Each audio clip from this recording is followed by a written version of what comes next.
Hello, everyone. Welcome to our Fall Dean's Update. We are really thrilled to have you here. We are going to go ahead and get started in just a minute. And I'm just going to do some quick housekeeping notes. For those of you who don't know me, my name is Katie Auney. I am the Chief Development Officer and Assistant Dean for External Relations for Merrill College. Just a couple quick housekeeping notes. We are recording this, so if you have to jump off at all, or if you want to share it afterwards, we will have the link sent out to you afterwards, and it will be up on the college's YouTube channel. We are just sort of to give you an idea of sort of the run of show for today. We're going to start with an update from Dean Dalglish, and then allow a few minutes for questions for her. And then we're going to turn into a discussion about our new local news network. And that will be sort of the second half of the program. And then we'll have time at the end for questions as well. So with that, I'm going to go ahead and turn things over to Dean Dalglish. Lucy, the floor is all yours. Okay, thank you, Katie. I appreciate it, and I appreciate seeing all of you here on my screen. It's been incredibly busy this week and last week. We've just been like little gerbils on a wheel. And I'd like to thank those of you who came to campus to talk to the accrediting team, the site team that came to visit us. This was a year when we were getting a visit for reaccreditation. The site team was here last week, and the work that went into this process was unbelievable. The accreditation team, which was about 10 or 15 of us, we held meetings for more than a year, and the college leadership divided up the 8 standards that are in this self-study. We produced a self-study. It was about 245 pages, plus a mammoth appendix that tells our story and illustrates what a remarkable place I think this has become. And the site team left last Wednesday after having a meeting with the president and the provost. I was not a party to that particular meeting, but I'm told by the provost that they thought it went well. They left a report, and at some point it will eventually be made public, but there is a 3-week period where the school gets to suggest any corrections of facts. So in other words, if they got something wrong with numbers, or if they misidentified someone, we get to tell them. They get the opportunity to revise it. Then the accrediting council will use their report as well as our self-study to decide next spring whether or not we should be reaccredited. We passed on all 8 standards for both our undergraduate program and our master's program, and the site team recommended reaccreditation for both of those programs. I will tell you this, the single most frustrating part of the entire effort was we know we have fewer Black students and Hispanic students than we should have. The way this university works, students are admitted to the undergraduate class centrally. So we have no control whatsoever over who they admit. As you know, we get an enormous number of students who are admitted from out of state. Makes it difficult, particularly if those out of state students have financial need. And also, you know, we can spend time recruiting at schools with large numbers of diverse students, but we don't control who they actually admit. Now, it's exactly the opposite on the master's side, and I think it shows the intent this college has on the master's discussion, because there we recruit, admit, and provide financial aid on our own. We pick our own, we recruit, fund, and choose our own class. And with those students, about 45% are diverse students. So I think it shows that when we're in charge of that, there's more diversity. But they pointed this out to the university administration, and that's something that I have been concerned about for a really long time. And we've tried a number of things to do there, but it's an unresolved situation that they point out in the self-study is a huge problem for this college. Particularly because they say we're in Prince George's County. What's the problem? There's lots of students for you to pick here. So that's a continuing conversation, which I will leave, I guess, at the end of June for my successor. You probably have heard that my term is up as dean. I get 2 5-year terms. The previous provost asked me to stay, so I agreed to stay for 1 more year. There has been a search committee that has been chosen, and it is chaired by Dr. Keith Marzullo, who is the dean of the I School. And it's made up of a very diverse selection of Merrill faculty, staff, and students. And 1 alum, Jay Kernis, is on that search committee. The university is conducting the search with the assistance of a search firm by the name of Witt Kiefer. And Katie, do you want to put into the chat the applications and nominations and inquiries? There you go.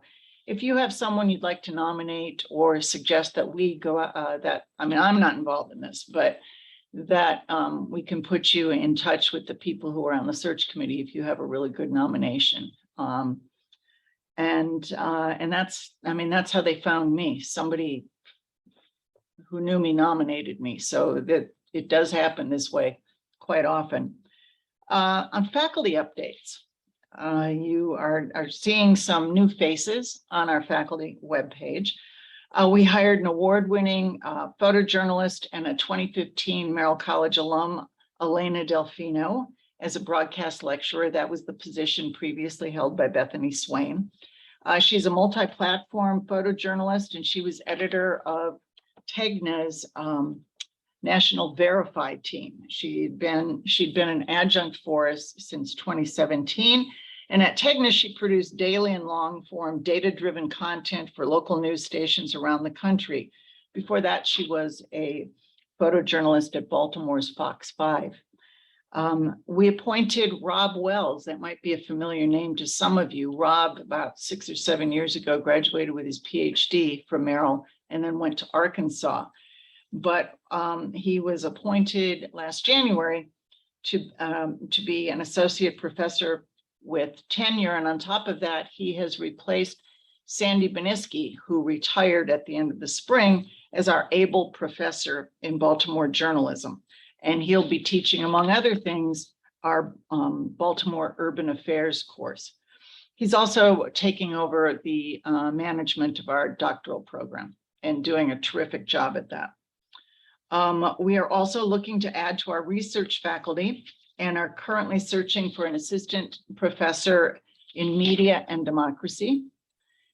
And I think those are the only major searches we have going on right now. We also have created a peer mentorship program that we've talked about for a long time, but down in our undergraduate studies division, Liz Wasden and our new diversity coordinator, Erin Guillermo Vogel, created a program to help with the diversity and inclusion efforts at the college. They launched a peer mentor program. That's it's an experience for our first year students where they are teamed with, well, I guess I should start the other way. We selected 10 or 12 undergraduate upper class members who were willing to be mentors to 10 or 12 undergraduates apiece. And those undergraduates will be a point of contact this year for academic and student involvement in campus related questions. And we expect them to encourage our first year students to attend and participate in campus and college events. And likewise, together with the newly formed Journalism Alumni Network, Erin also launched the Merrill Mentors Program, and that empowers students to be successful in newsrooms, media outlets, and other organizations by connecting them with our prominent alumni who are industry leaders and experts. And there are thought leaders and our mentors are really getting involved with our undergraduate students. I've heard from a number of mentors and from a number of students who are very excited about that program, and it, I think, helps draw our alumni network into the college a little bit more. You've heard us talk about the Howard Center.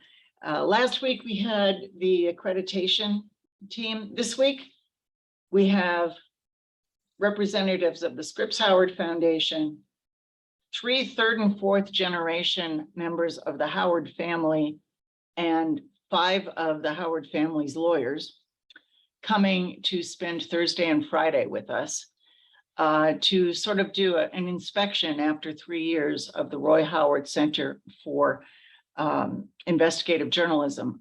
Yesterday and today, they've been at Arizona State.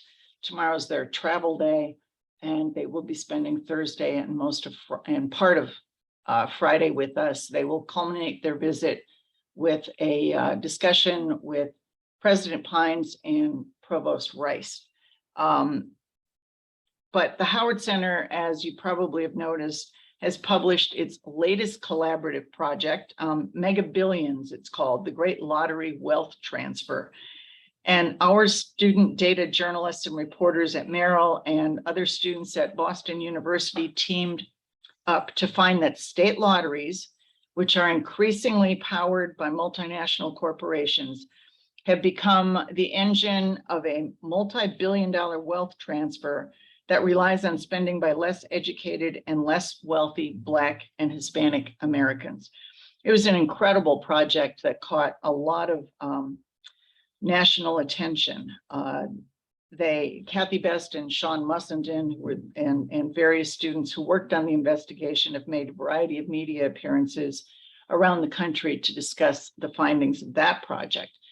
Yesterday, the Associated Press published the story, State Struggle with Pushback After Wave of Policing Reforms, in collaboration with our Howard Center and the Howard Center at ASU. And it was co-written by our Howard Fellow, Tatiana Monet, and it was based on data analysis done here in College Park. It went out as an AP story, and it's not very often that AP sends out a story of ours with the student has a co-byline, and then at the bottom of the story, there was a description of who these students were, and in the middle of the story, it identifies the data for this story coming from Merrill College. This is the first, I'm not going to discuss what else they're working on, but this is the first part of a lengthy project that we're working on with the Associated Press. And tonight, the Howard Center Speaker Series continues with a virtual panel discussion at 7 p.m. on virtual forensics. So Katie, I think you probably can put, there you go. Thanks. It's going to be really interesting. I don't think a lot of people consider visual forensics part of journalism, but it's increasingly happening every single day. The Povich Center, moving on to our Povich Center for Sports Journalism, over the summer, we did some remodeling on the 3rd floor for the Povich Center. And the renovation and naming was made possible by Andrea Chambly, one of our graduates who was married to John McNamara, who was one of the journalists killed in Annapolis in 2018. Andrea has become a dear friend of Merrill College, and the renovation and the naming of the suite for John McNamara is the latest expression of all of her participation here. John had graduated in '83. And I just want to say, in case she's watching, because she sometimes is on this call, Andrea got remarried to Bill Rados over the weekend, and I saw some wonderful pictures, and we really wish her well. She deserves lots of happiness. As part of the renovation, the Povich Center expanded the common area in the suite to fit a 10-person conference table and a bar top for extra seating. And the space has already been used for hosting lunches and meetings with Povich Center speakers and guests. And it'll also be serving as a lounge and a working space for sports journalism students. And the Povich Symposium is back in person on November 15th for the first time since 2019. This year's topic is the heart of the story, how strong relationships elevate sports reporting. And Katie just put a link to that in there. There will be several athletes paired up with reporters who covered them over a long period of time. One of them, I understand, is going to be virtual, and that will be Christine Jenkins talking to Katie Ledecky. So I think that's going to be a very, very interesting session. It'll be taking place over at the athletic department's new Jones Hill House in the complex straight across from us, the football facility. Finally, I just wanted to remind you that this year is the 50th anniversary of the creation of the College of Journalism and the 75th anniversary of journalism being taught at the University of Maryland. So it's a big deal for us. So we'll be hosting a Merrill College event to celebrate both those anniversaries and to induct our next Hall of Fame class. So you'll be hearing more from Katie and Zach, asking you to share videos with us of you recounting your time at Merrill College for a video presentation, and we're going to ask you what you think makes it such a special place. And we're also looking for pictures and stories, particularly from the 1970s, the 1980s, and the 1990s. Our archives are kind of sketchy for those particular years. So if you were here then and you've got some photos, please send us a copy.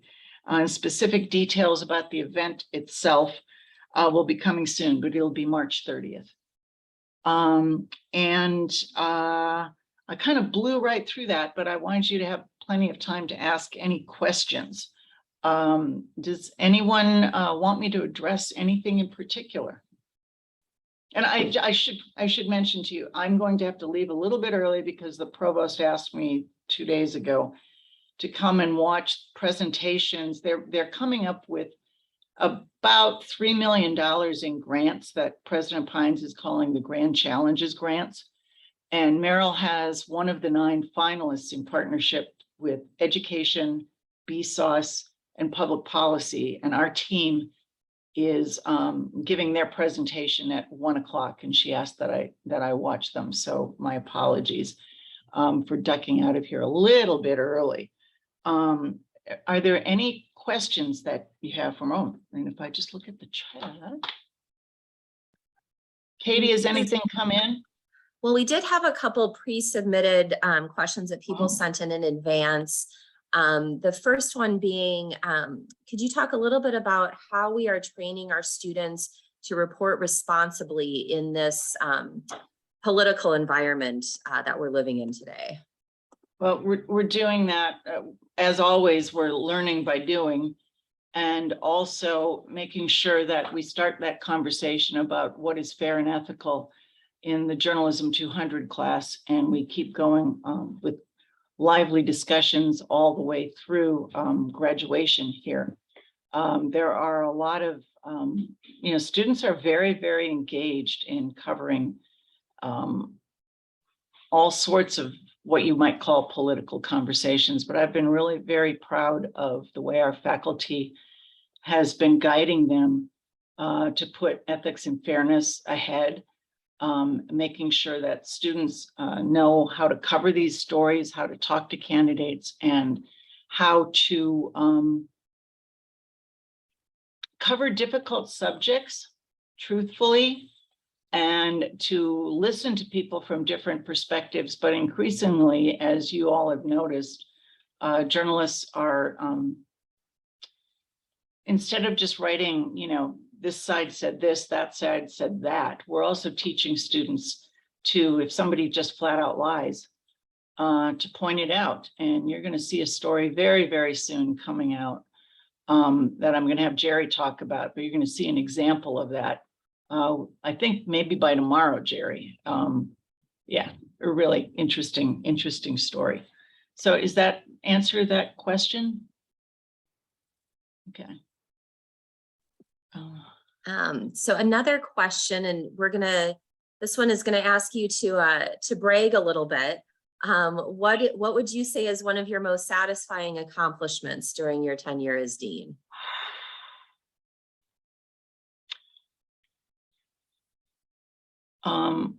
One of our faculty members, Tom Batag, always described being a senior producer for a television network as being kind of an orchestra conductor. You get your satisfaction out of seeing everybody else do their jobs really, really well. And that's where I get my satisfaction in creating an environment for the people that we have hired and the students we have admitted to really, really do terrific work. So I guess there are two aspects of that I probably had more to do with than anyone else, and that's making sure we don't go broke. Some of you know that when I took over as dean, there was $3,000 in the bank, which was in reserves. And that was a big deal considering my predecessor, when he started, the college was $1.8 million in debt.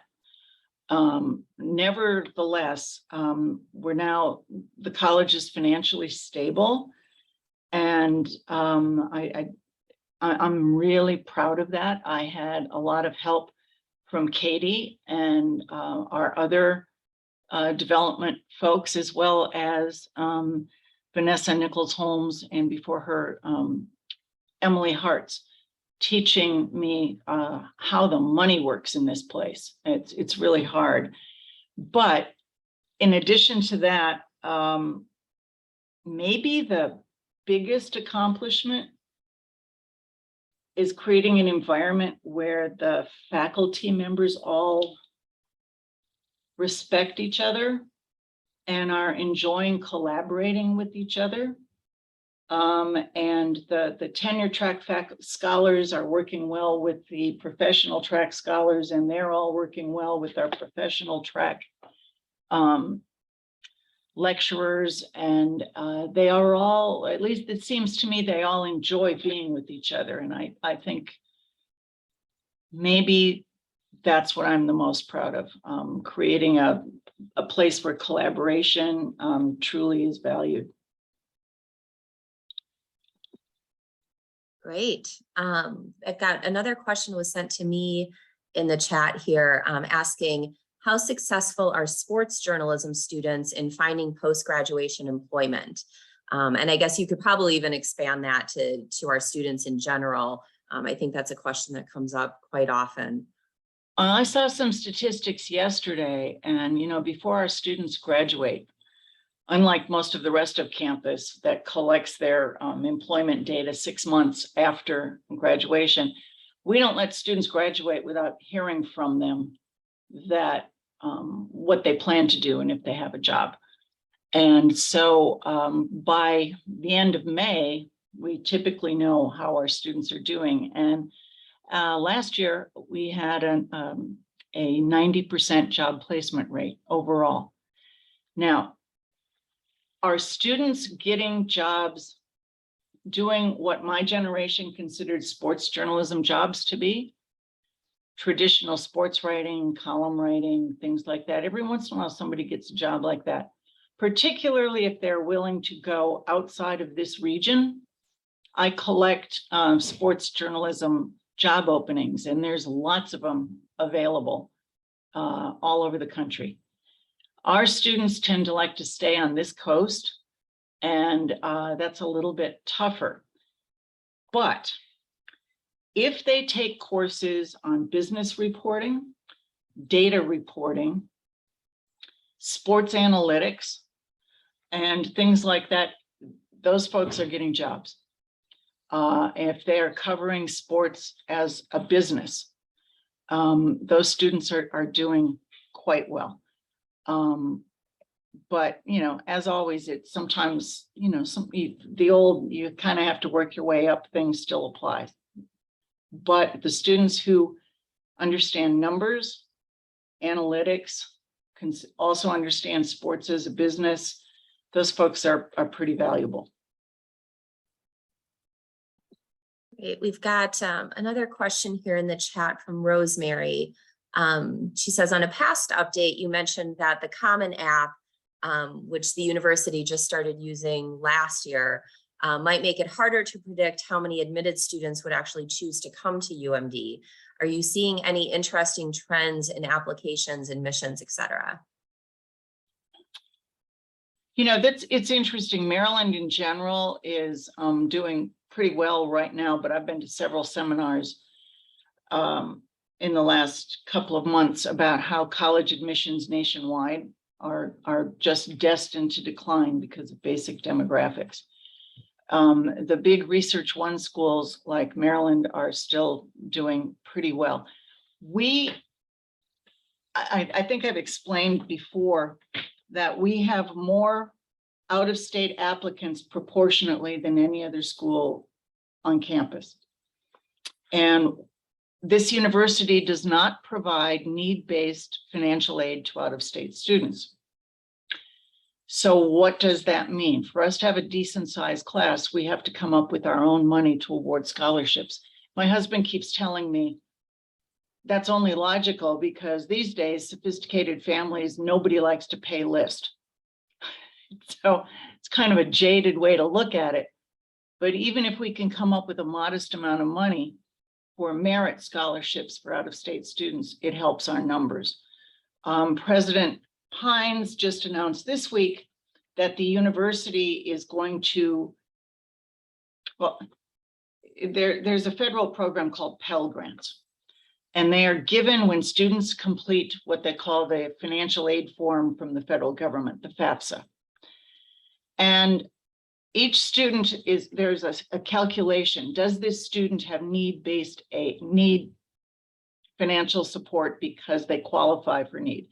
Then they are all given a number. This student had the Pell is eligible for up to $20,000 in Pell grants, or this one is eligible for up to $35,000 in Pell grants, or whatever. We have never at this university funded the full cost or the full eligibility. Most Pell eligible students get about half of what they've qualified for. The university has just announced in the last week that in-state students who are Pell eligible will be funded to the maximum of what they are eligible for. And in addition, about 50% of those students will be given some money to pay for room and board. I hope that's going to help us yield some more in-state students. It's not going to help us at all in yielding out-of-state students. So once again, I will be going to the admissions folks saying, can you give us a few more Maryland students proportionately? And I think Katie's been here often enough, and those of you who are veterans, you know what it's like around here in March and April when we're trying to yield those students, just coming up with some money to give to them. It's a real dance.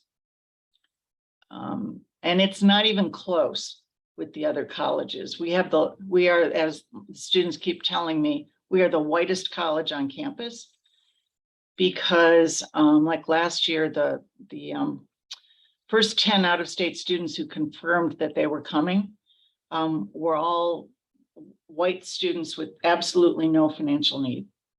And you know, and we're wonderful. It's wonderful to have them. We could take 30 or 40 more students. We have the capacity for that. But you know, money speaks. I mean, look at all the conversation about, you know, eliminating student loan debt. The public is really, really interested in this. So that's probably my single biggest frustration after 10.5 years. I'm so proud of the fact that we have a national reputation and people want to come here, but so frustrated that we can't come up with a formula to guarantee a larger and more diverse freshman class every year.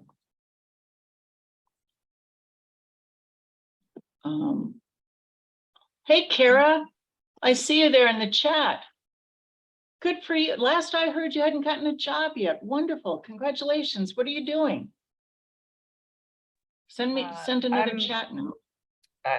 I can talk. I'm starting next week as an editor for a podcast and web vertical called Mindshift. It's an education platform that's part of KQED, the public radio station in San Francisco. Wow. Congratulations. That's wonderful. Thank you. Anything else? All right. Katie, can I go on and introduce our first guest? Yes, please do. Okay. I would like to introduce Julie Klingenstein, who is a former University of Maryland College Park Foundation trustee and a graduate of the university. Julie and her husband, Andy, have been very concerned about the loss of local news. And she and her husband, Andy, have been working with us for the last year to see if there's a way that Merrill College can help address that. And we thought it'd be interesting if Julie could explain briefly why she and Andy thought it was important to invest in local news. Thank you, Dean Dalglish.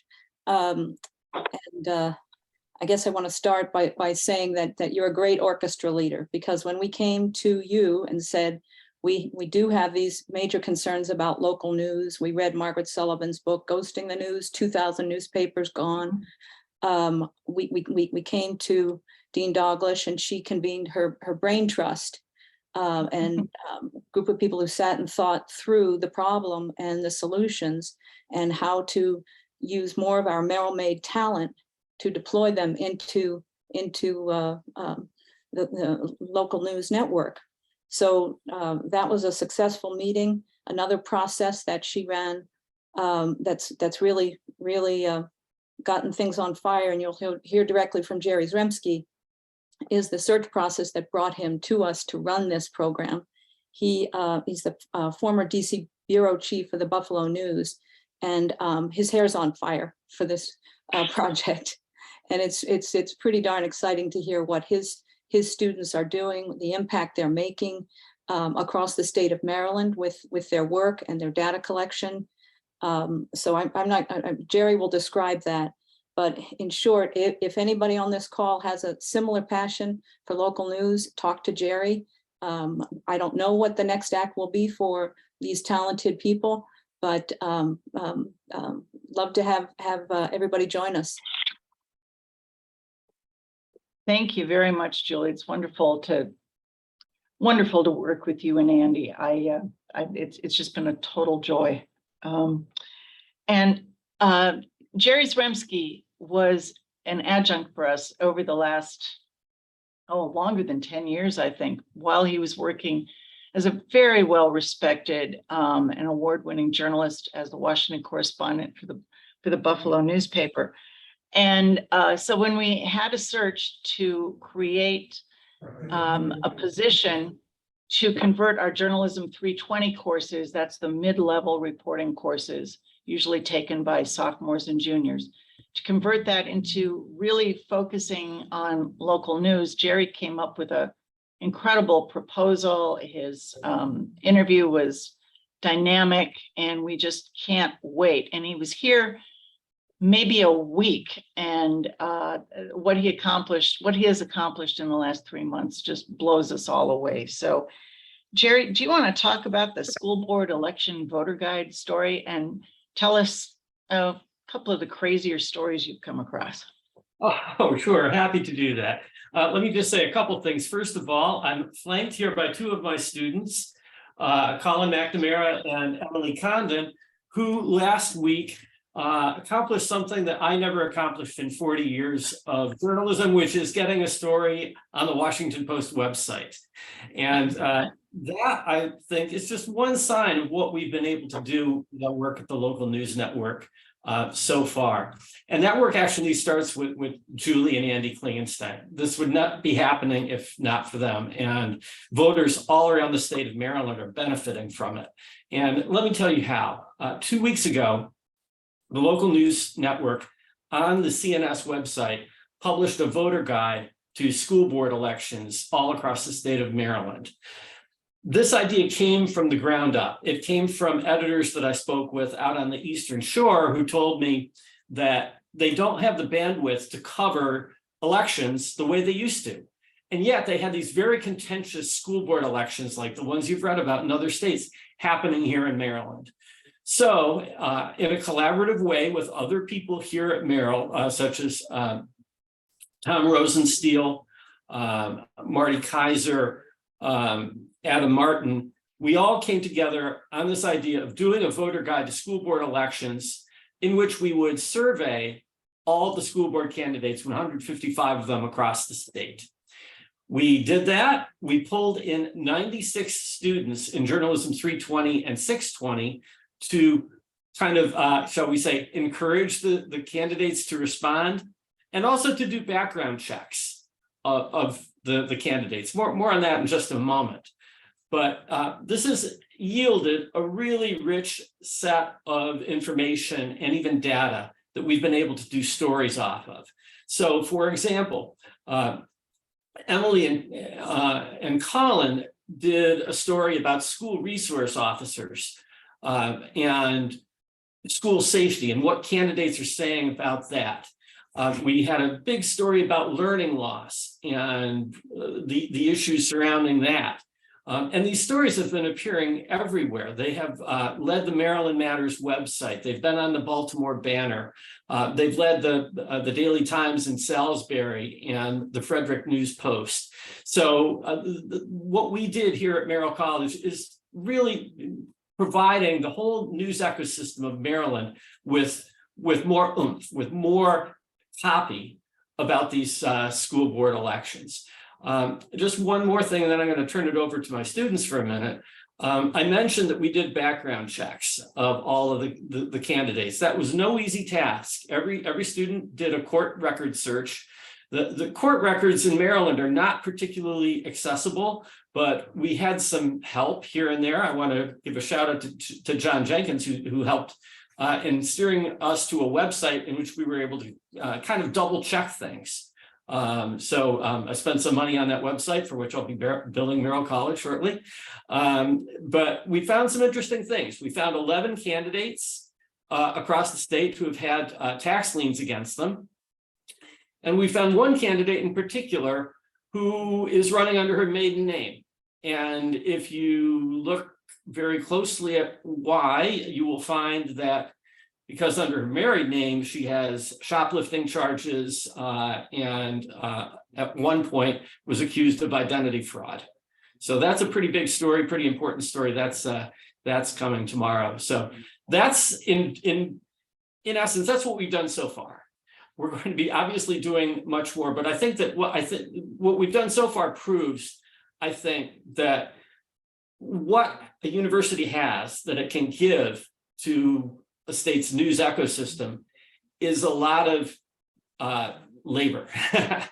We've made these 96 students go out and do real journalism that has been reproduced all across the state. And so every semester, I'm going to be looking for an idea like that to take this group of students that we have taking our intermediate reporting class and supercharge the kind of information we can get out there to news outlets all across the state. So with that, I just want to turn it over to Emily and Colin, and just mention a little bit about your interview, say, with the fellow who was in charge of the school resource officers. Yeah, so originally our story was just going to be on, Maryland school safety, and a big solution that candidates proposed was more school resource officers. So we got in contact with the guy who trains all these school resource officers from Maryland, and we were just talking to him about it, and we asked him, or yeah, Emily asked him, kind of what does the data show on how effective they are. And he gave us a bit of insight that said that school resource officers actually weren't defined until 2018. And then by the time that they were, fully trained and ready to go by September 1st of 2019, the COVID-19 pandemic hit. So they actually don't have any data whatsoever on if school resource officers are effective or not. Yeah, so from there, we charged that story, took a spin from Professor Zaremski told us, oh, this will be a pretty easy, straight up story.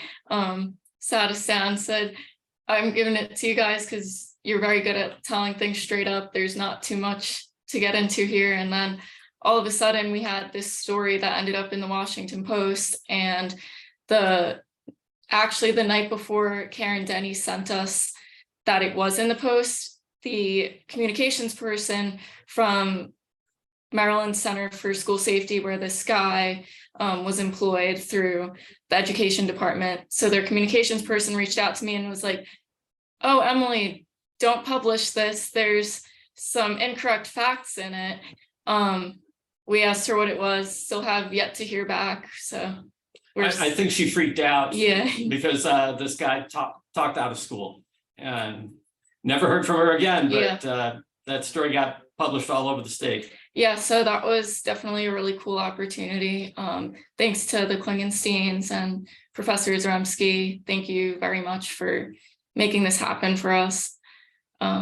Yeah, so that was really cool being we're both third semester students here, and we got into the Washington Post, and we were hoping for maybe the Baltimore Banner to run it at most, and then we woke up and that's where it was. So yeah.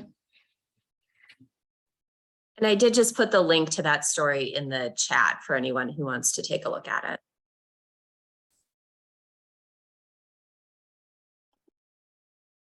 Emily and Colin, could you guys talk a little bit before, aside from that, could you talk a little bit about what have you learned, this semester through participating in this project, both in terms of your own reporting and sort of the impact that local news can have?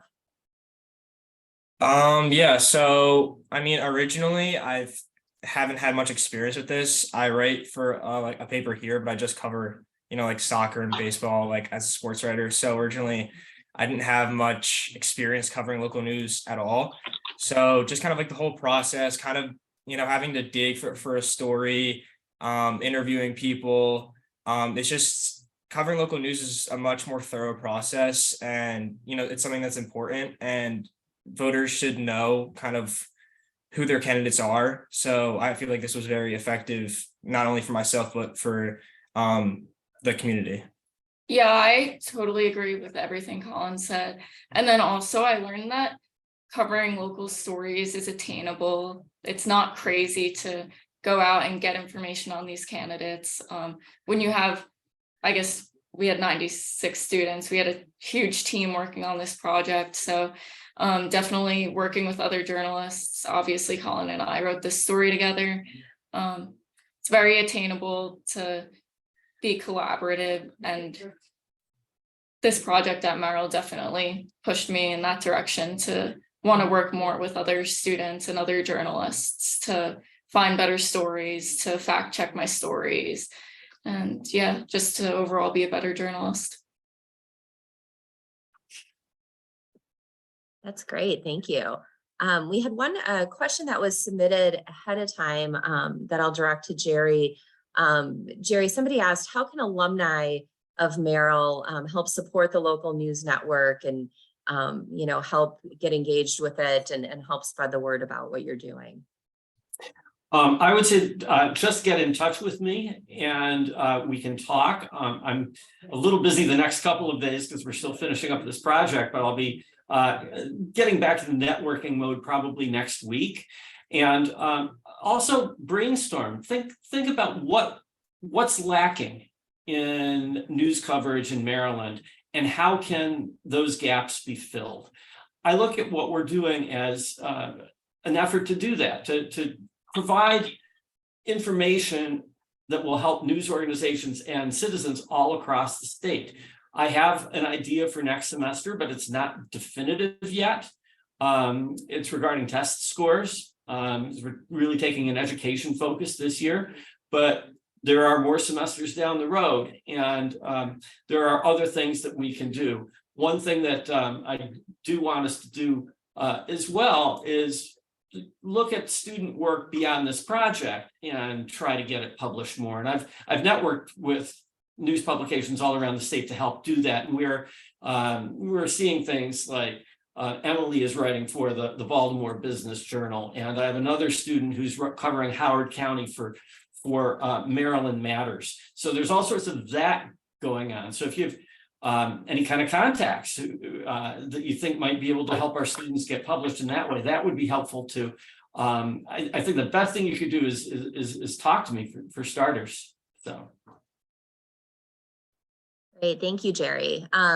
And as Lucy mentioned, she did have to depart early. You'll see her note in the chat. One thing to note, the presentation that she's going to is part of this sort of internal contest for some matching funds. So if our team is successful, there should be some more matching money that can be poured into the local news initiative. There will be 3 of the 9 presenting groups that are going this afternoon will be awarded grants from the president's office to support, in our case, it'll be supporting work around media and democracy, which certainly the local news network is very much a part of that. So we do have a few more minutes here. Would love to open it up if anybody has any questions for Jerry about the local news network or for either of our students. I do have a question that I want to throw at Emily that she's not expecting, but because I happened to have lunch last week with her mentor, and we mentioned the new alumni mentorship program that we've kicked off. Emily, I was wondering if you could just maybe talk a little bit about how that has been going so far and what it's meant to be a part of a program getting paired with an alumni mentor. Yeah, so as a part of Aaron's mentorship program, I was paired with Jay Kernis, who is the CBS Sunday morning producer, and we do a Zoom call every 2 weeks on Thursday morning. I think it's great to have another outlet who's very passionate about student journalism and really cares. He's given me some great resume tips. We've talked about different ways to prepare for interviews as I'm applying for summer internships right now. Working with Jay has been great. And then it's funny, we both are on the new Dean search committee. We found that out after we got paired. So it's definitely very valuable to me that I have someone who I can go to just for support. I sent him my article with Colin the other day in the Washington Post, and he got back to me congratulating me and just very happy to see my accomplishments. So it's just nice to have another outlet outside of the school through Jay to also support me in the journalism industry. And he's also in the newsroom. He knows what they're looking for in the newsroom. He has a very different perspective than some other people at Merrill, which is a very valuable experience for me to have. Great, thank you. Anybody else with any questions? I'm happy to answer whatever I can as well. If anyone has any other questions about anything going on at Merrill, before we wrap up here, you can either just go ahead and raise your hand or unmute, or put it in the chat, and we can address any of those. There is one other pre-submitted question that I'll touch on that was basically asking how can we leverage alumni involvement to nurture current students. And I think, as you heard from Emily, I think the new mentorship program is one great way to do that. That is something that, as Lucy mentioned, was new this fall. And I think it's something that we certainly hope will grow from year to year, so that pretty much every student, we get to a point where every student who wants a mentor is able to get paired with one. And and even ends up with multiple mentors as, maybe they're paired with one alum as a freshman, and then when they're a sophomore, they get paired with somebody else, so that by the time they graduate, they will have had potentially 4 mentors throughout their college career. Another way that alumni can get involved in helping our current students is in February. We do the last week of February, we do a Student Alumni Career Week. And we have opportunities during that week for alumni to speak on a variety of different career panels, giving advice to current students, as well as to sign up to do informational interviews with students, basically indicating how many students you're willing to speak with, and then sort of working out with the student a time to have a 30-minute conversation, either by phone or by Zoom or in person. And just a chance for students to ask alumni that are currently, out there working, out there doing the jobs that they hope to have someday, what their best advice is, as they're looking for their jobs, as they're getting started in their jobs, things they should be doing in school.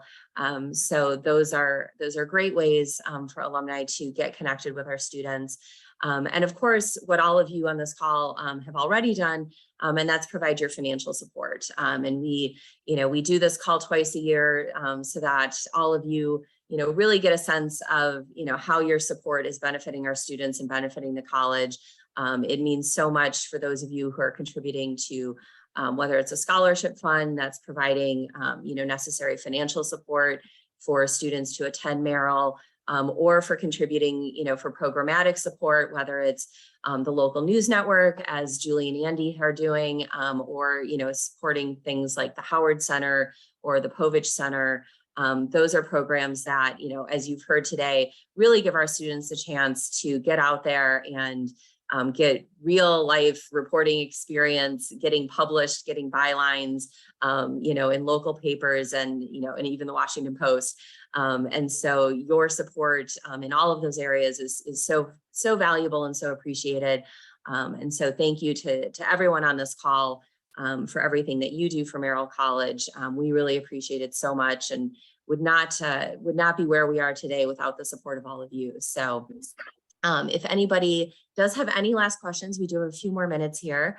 But otherwise, I did want to put again, because I know we had some people that joined late. I am going to put again in the chat the link to the email address for anyone that wants to submit candidates, nominations, input, anything with respect to the dean search. Again, the search firm that is running that is Whit Kiefer. I just put their email address in the chat. So if you do have any thoughts on the new deans, on the search for Lucy's successor, feel free to send them an email. Everything that you send them is confidential. So I encourage you to do that. If you have names or any ideas, really, to go ahead and send that along. I think the timing for that will probably be moving sometime in the early winter, late winter, early spring, to sort of the interview process, and then eventually we'll have finalists and have a selection made sometime in the spring. And so we'll obviously keep all of you posted on that as it progresses. One more thing real quick. Could I ask one of my 2 students to put my email address? I can't reach the chat, but if you could put my email address in there, that way any of you who wanted to ask me anything, or if you wanted to set up a Zoom sometime, we could do that. It's Zaremski, JZREMSKI @umd.edu. That right? Yeah. All right. Thanks. Excellent. And please do reach out to Jerry. He has been busy networking with every single news outlet in the state of Maryland, I think, since he started in July, but certainly welcomes, any help that anyone can provide in terms of connections and, opportunities for our students. So, all right. Well, if there aren't any other questions, we will go ahead and wrap things up. Again, thank you all for your support. And yeah, feel free, I'll put my email in the chat as well. If you do have any questions or interested in learning more about anything that we talked about here, feel free to reach out to me as well. And yeah, we'll let you get back to your Tuesday. Thank you, everybody, for joining us. And we will send out the link to the full recording of this for anyone who joined late, so you can see the entire thing. So, thank you, everyone. Thank you. Have a great day. Thank you. Thank you.